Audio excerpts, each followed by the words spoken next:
The neon lights of Eclipse Casino pulsed like a heartbeat that never slept. Midnight in Chicago. The air was thick with cigarette smoke, expensive perfume, and the low roar of laughter that sounded too loud to be real. Slot machines screamed in victory while dealers shuffled cards with mechanical precision. And in the middle of it all, Alex Kane walked in. He looked nothing like the man who owned half the shadows in this city. Faded black hoodie, jeans worn at the knees, a baseball cap pulled low over his eyes. No diamond watch, no tailored suit, just another face in the crowd. But his steps were measured, his gaze sharp. He had come here tonight for one reason: only someone was stealing from him. Small amounts, clever amounts, enough to make him curious. He moved toward the high-limit blackjack tables, pretending to watch the game. That was when he saw her. Sophie Reed stood behind the table in a crisp white shirt and black vest, dealing cards with steady hands. She was young, mid-20s, with soft brown hair pulled into a neat ponytail and a smile that looked painted on. Professional, polite, perfect. But her eyes were dying. A loud voice cut through the noise. "Hey, sweetheart." A heavy-set man in an expensive suit, clearly drunk and clearly important, reached across the table and grabbed Sophie's wrist. Hard. His thick fingers dug into her skin like he owned it. Sophie flinched, just for a split second. Then the mask snapped back into place. "Sir, please," she said softly, her voice calm, even as her body tensed. "I need to deal the next hand." The man laughed and tightened his grip. "Come on, don't be like that. Smile for me." Alex's jaw tightened. He saw it then, the edge of an old bruise peeking from under her sleeve. Yellow-green, faded but not gone, and the way her fingers trembled when the man finally let go. She kept smiling. But Alex Kane had spent his entire life reading pain in people who tried to hide it. He stepped closer. Sophie glanced up as he approached the table. For a brief moment, their eyes met. Hers widened slightly, surprise, then something closer to fear. Alex leaned in, his voice low, quiet enough that only she could hear. "Who did that to you?" The question landed like a stone dropped into still water. Sophie froze. Her professional smile cracked for half a second. Her lips parted, but no sound came out at first. Then she whispered so softly he almost missed it. "Please, don't tell anyone." Her voice shook, not from the drunk customer, not from the noise of the casino, from something much deeper. Before Alex could say another word, Sophie turned away quickly, grabbing a fresh deck of cards with both hands, even though her right wrist was clearly hurting. She moved to the other end of the table, putting distance between them, as if his question had burned her. Alex didn't follow. He stayed where he was watching. A few minutes later, a tall man in a dark suit walked through the VIP section like he owned the floor. Sharp jaw, cold eyes, gold cufflinks catching the light. Everyone straightened a little when he passed. Victor Hale, the casino manager. He stopped near Sophie's table, scanned the room, then looked straight at her. His gaze lingered too long. Sophie's shoulders pulled tight. She kept her head down, dealing cards faster now, pretending she hadn't noticed him. But Alex noticed everything. The way Victor smirked. The way Sophie's breathing changed when he was near. The invisible chain that seemed to stretch between them. Alex pulled out his phone, keeping it low. He dialed a single number. Nick answered on the first ring. "Boss," Nick, Alex said quietly, eyes still locked on Sophie. "I need everything on the casino manager." Victor Hale. And on the blackjack dealer, Sophie Reed. Quietly. "Tonight." He paused, watching as Sophie forced another smile for a new customer. "And Nick." Something's very wrong here. Alex slipped the phone back into his pocket. The casino noise swelled around him again, laughter, clinking chips, spinning wheels. But all he could see was the shadow behind Sophie Reed's perfect smile. And for the first time in years, the most dangerous man in Chicago felt something stir inside his chest. Not anger, not suspicion, something quieter, something that felt dangerously close to concern. This story is about what happens when someone finally sees the invisible ones and chooses not to look away. It's a reminder that even in the darkest places, one question asked with real care can crack open the chains that others refuse to notice. The next 3 nights, Alex Kane returned to Eclipse Casino. He never sat at Sophie's table again. He simply watched. From the shadows near the bar, from a high stool in the corner, from behind the smoke of someone else's cigar. He became a ghost in his own building. Nick Russo worked fast and quiet the way only he could. On the 4th night, Nick met Alex in the private parking garage beneath the casino. The fluorescent lights buzzed overhead like dying insects. "Boss, it's worse than we thought." Nick handed over a thin folder. His face was grim. Alex opened it under the cold light. Inside were pieces of Sophie Reed's life. She was 25, raised her younger brother Jake alone after their mother overdosed when Sophie was 19. No father in the picture. She worked double shifts at the casino, took online classes during the day, and somehow kept a tiny studio apartment on the south side. And then there was Jake, 21 years old. Caught 6 months ago moving small packages for a crew out of Little Village. Not a big player, but enough to ruin his life if the wrong people pushed. Jake had tried to get out. He had begged his sister for help. Sophie had scraped together every dollar she had. It wasn't enough. Victor Hale had found out. How he discovered the secret didn't matter. What mattered was what he did with it. Victor had paid off the debt every last cent using money skimmed from the casino's operating accounts. Fake vendor invoices, padded overtime, quiet little thefts that added up to hundreds of thousands. In return, he had bought Sophie. Nick's voice dropped lower.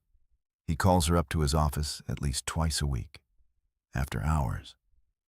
She comes back with new bruises she tries to hide under long sleeves. Last week, he grabbed her so hard in the hallway that she dropped an entire tray of drinks.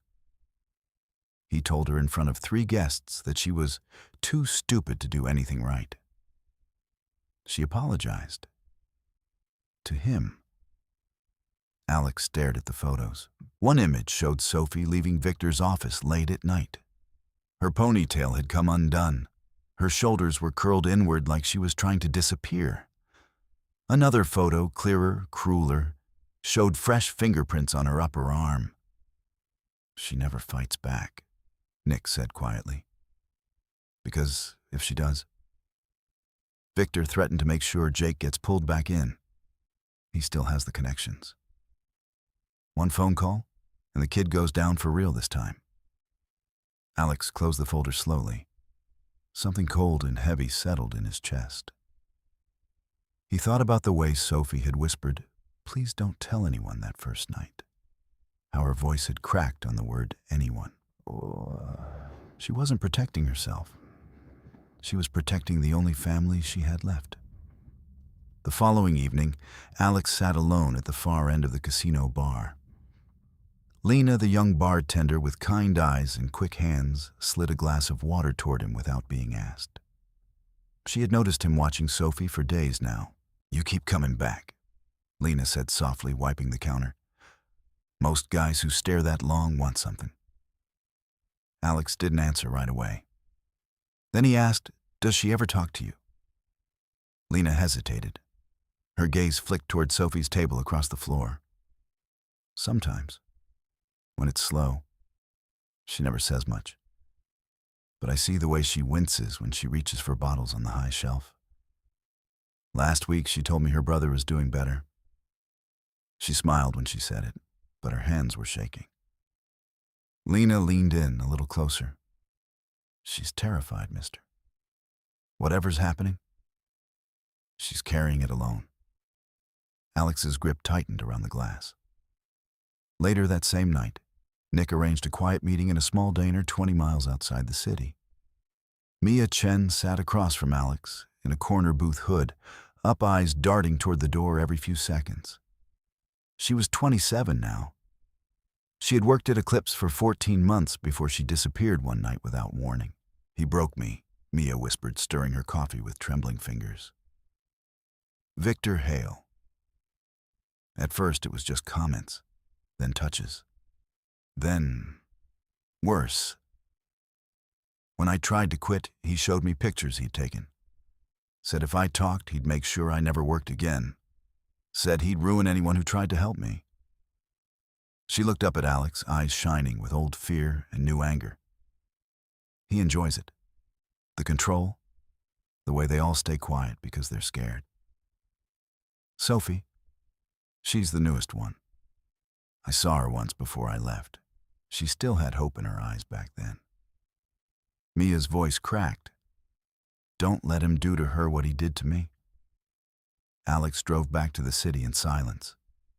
The streets of Chicago blurred past the window, but all he could see was Sophie's face that first night, the way her eyes had begged him to forget what he had seen. He thought about Victor Hale walking through his casino like a king, smiling at guests, shaking hands with politicians, while downstairs in the hidden corners of the building he turned a young woman's life into a prison. Alex Kane had built his empire on fear and respect. But tonight, for the first time, that empire felt wrong. He pulled out his phone and called Nick again. Keep digging. I want every dollar Victor has stolen, every threat he's made, every mark he's left on her. Alex paused, staring at the dark river reflecting the city lights. And Nick, make sure Sophie stays safe, even if she doesn't know we're watching. He ended the call. Somewhere in the distance, thunder rolled over Lake Michigan. Alex Kane, the man who had always looked away from other people's pain, could no longer look away. Because now he had seen her. And once you truly see someone, you can never unsee their suffering. This part of the story shows the heavy weight of silence, how fear can chain a good heart, and how one person's quiet courage to keep fighting for family can break even the coldest observer. The breaking point came on a rainy Thursday night. The casino floor was packed. High rollers in tailored suits laughed too loudly, champagne glasses clinking like expensive wind chimes. Lightning flashed outside the tall windows, momentarily turning the glittering room into something cold and sharp. Sophie Reed moved between tables with her usual quiet grace, but her steps were slower tonight. Her right wrist was swollen again. She kept it close to her body, hidden under the long black sleeve of her uniform.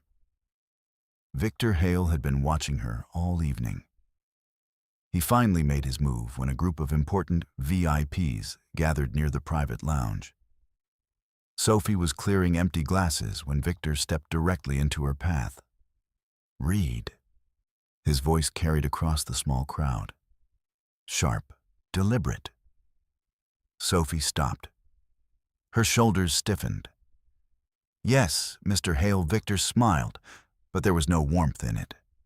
He spoke loud enough for the VIPs to hear every word. You misplaced the reservation list for the Platinum Suite again.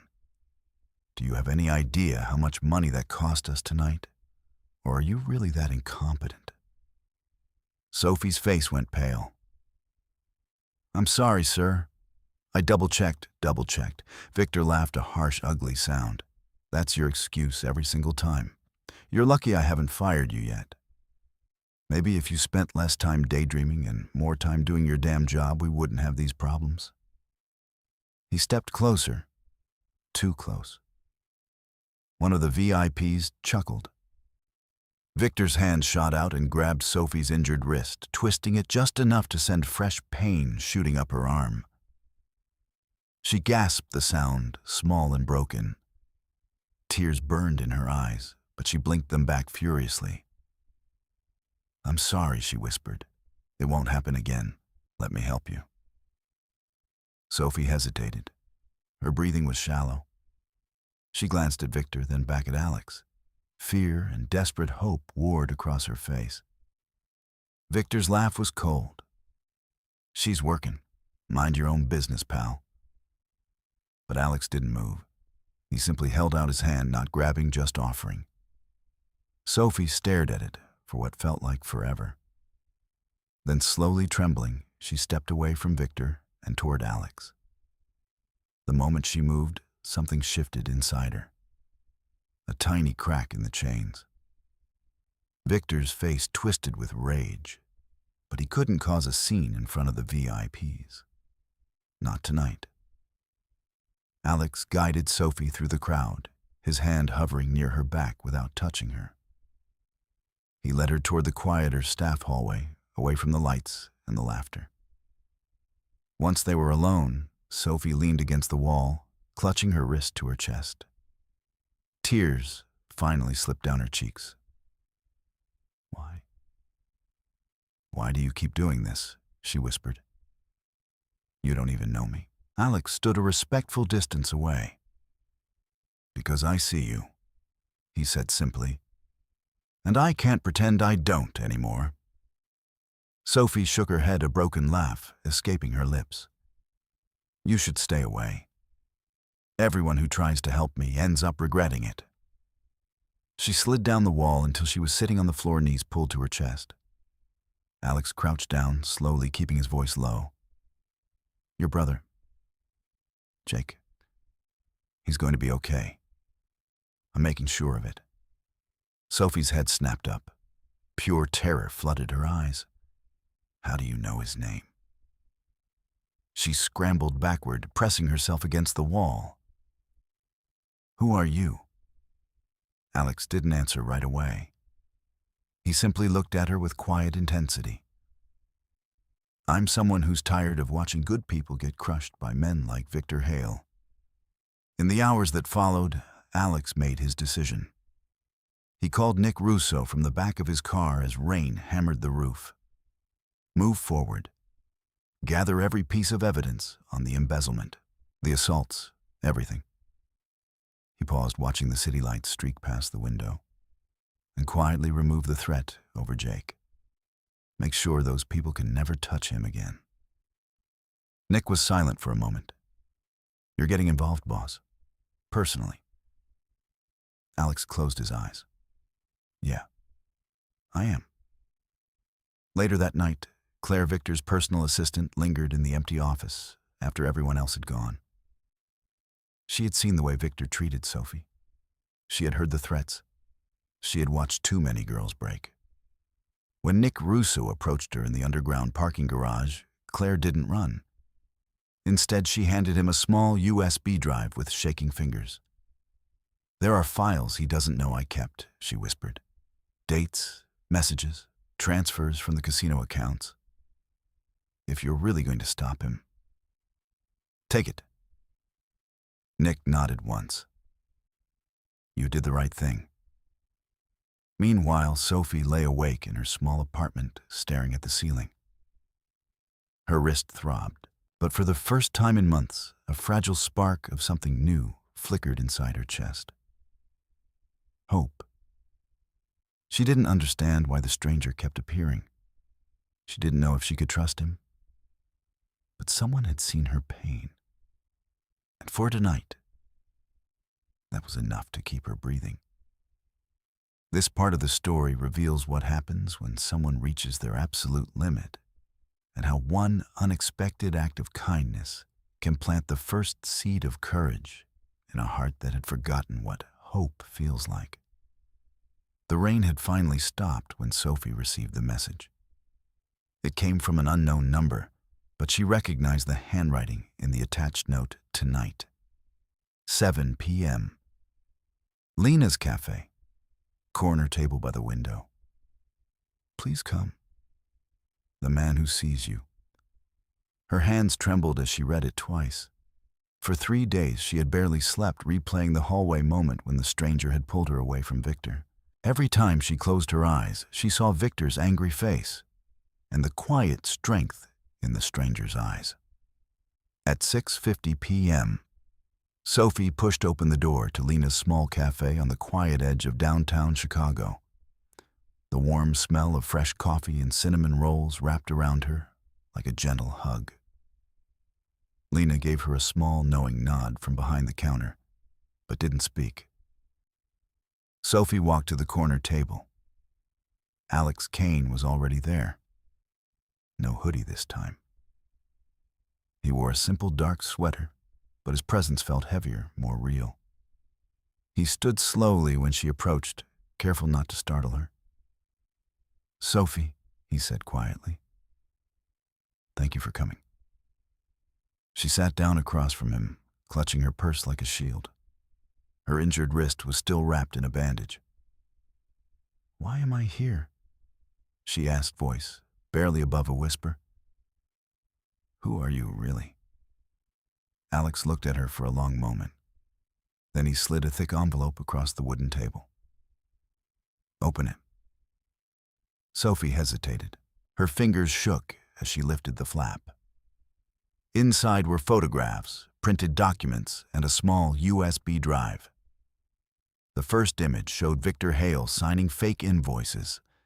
The second, security footage stills of him dragging her into his office. The third, a sworn statement from Mia Chen, and another from Claire, his own assistant. Sophie's breath caught. How? How did you get all this? Alex leaned forward slightly, his voice calm but steady. "My name isn't Michael. It's Alex Kane." Sophie stared at him. The name hit her like cold water. She had heard it before, whispered in the back rooms of the casino, spoken with fear and respect. "You own Eclipse," she breathed. "You're him." Alex nodded once. "I came that first night because money was disappearing from my casino. Instead, I found you, hiding your pain behind that smile every single night." Tears welled in Sophie's eyes. She looked down at the papers again, her voice cracking. "Jake, my brother. Victor said if I ever talked, Jake is safe." Alex said gently, "He's already in witness protection. The people who could hurt him have been taken care of. They can't touch him anymore." Sophie covered her mouth with her good hand. A sob escaped before she could stop it. All the months of terror, of silence, of pretending everything was fine, it crashed over her at once. Alex waited. He didn't reach for her. He simply sat there, giving her space to fall apart. When she finally looked up, her eyes were red, but clearer.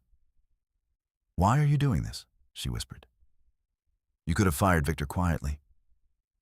You didn't have to get involved with me." Alex's gaze softened. "Because I've spent years building power to protect what's mine. But I forgot that people like you, the ones who show up every day, even when they're breaking, are worth protecting too." He leaned back slightly. "Now you have a choice, Sophie. We can let the police and the courts handle Victor, or I can handle him my way. The way men like him disappear in my world." Sophie was quiet for a long time. She thought about every humiliating moment, every bruise, every night she had cried in the shower so Jake wouldn't hear her over the phone. When she finally spoke, her voice was small but steady. "I want him to face what he did. In public, I want the world to know." Alex nodded slowly, respect shining in his eyes. "Then that's what we'll do." 2 days later, at 9:17 p.m., Eclipse Casino was at its busiest. Lights flashed. Music pulsed. Hundreds of guests moved across the floor like colorful fish in a glittering sea. Victor Hale stood near the main staircase, smiling confidently as he greeted important clients. Then the doors opened. Uniformed officers and FBI agents moved in quickly and quietly. Victor didn't notice at first, not until they reached him. "Victor Hale," one agent said, clearly voice carrying across the sudden hush. "You're under arrest for embezzlement, sexual assault, blackmail, and wire fraud." The entire casino seemed to freeze. Victor's face went white. "This is ridiculous," he snarled. "I want my lawyer." But the cuffs clicked around his wrists anyway. Sophie stood behind her blackjack table watching everything. Her heart pounded so hard she thought it might break through her ribs. Victor's eyes found her across the room. For 1 second, pure hatred burned in his gaze. Then the agents turned him away and walked him through the crowd. Gasps and whispers rippled through the guests. Some employees looked shocked. Others looked relieved. Sophie's legs felt weak. She gripped the edge of the table to stay upright. Alex Kane stood on the second-floor balcony looking down. He didn't smile. He simply watched as the man who had terrorized Sophie was led out in handcuffs. Later that night, in a quiet back office, Sophie sat across from Alex again. She was still shaking.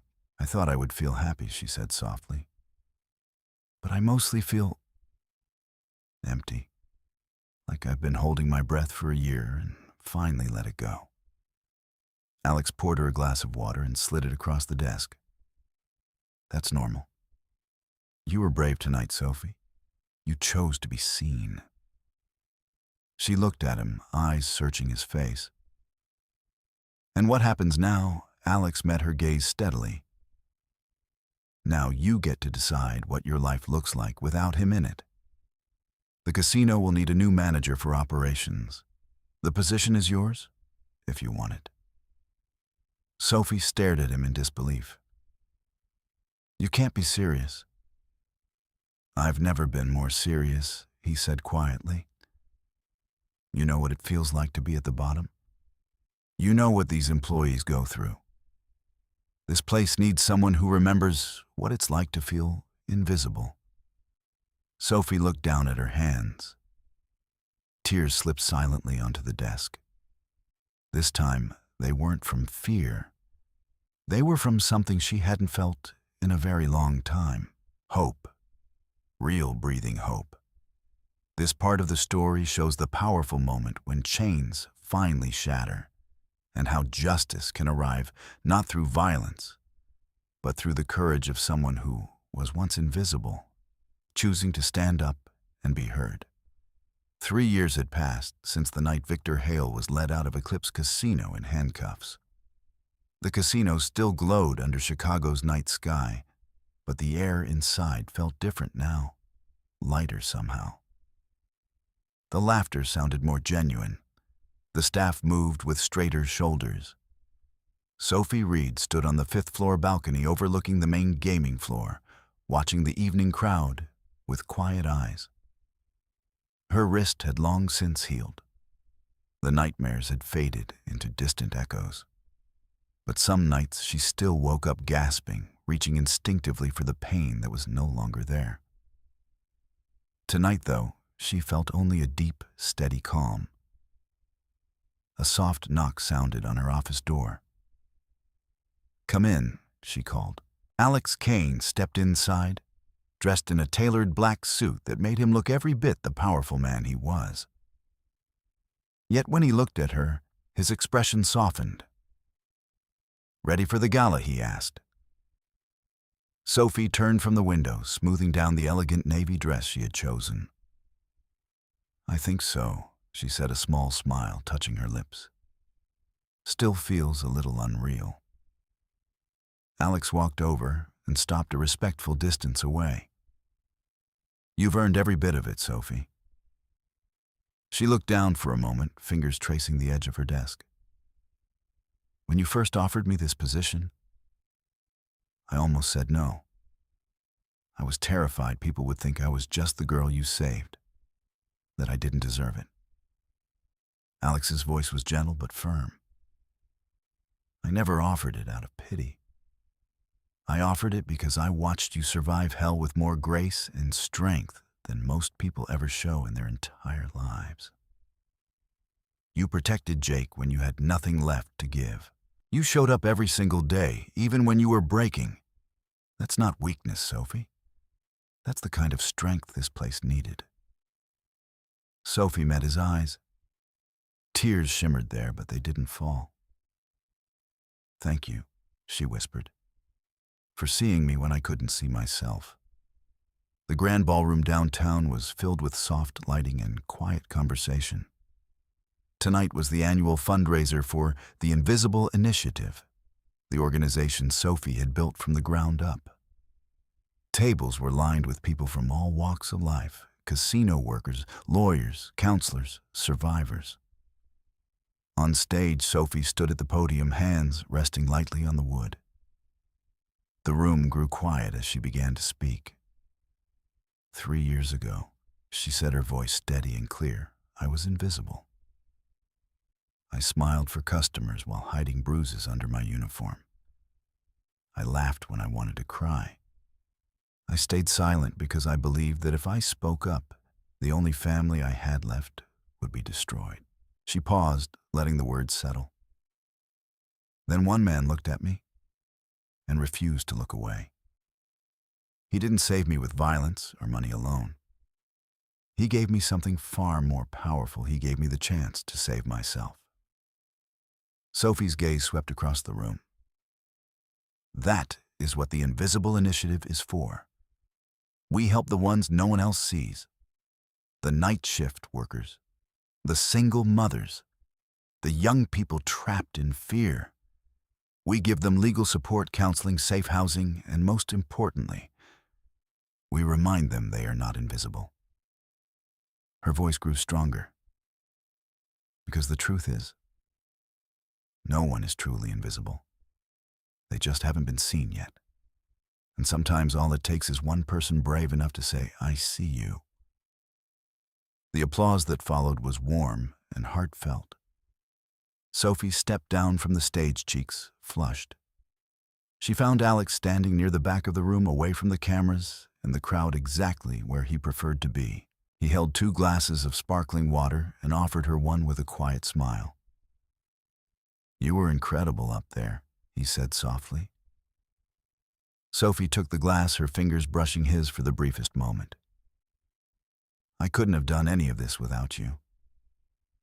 Alex shook his head slowly. You did the hard part. I just opened a door. You chose to walk through it, and then you held it open for everyone else.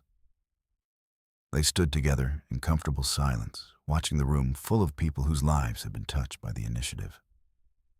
Across the hall, Jake Reed, now 24 and working as a youth counselor, laughed with a group of teenagers he was mentoring. He had found his own purpose, helping kids avoid the mistakes he once made. Mia, Chen, and Claire sat at a nearby table, deep in conversation with Lena, who had left the cafe to help run the initiative's intake program. Nick Russo stood near the entrance, ever watchful, but even he allowed himself a small, rare smile. Sophie looked up at Alex. You know, I used to think powerful people were all like Victor. That power only meant control and fear.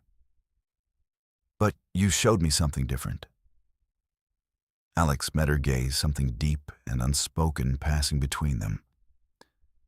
Power isn't about making people afraid of you, he said quietly. It's about giving them the strength to stop being afraid of the world.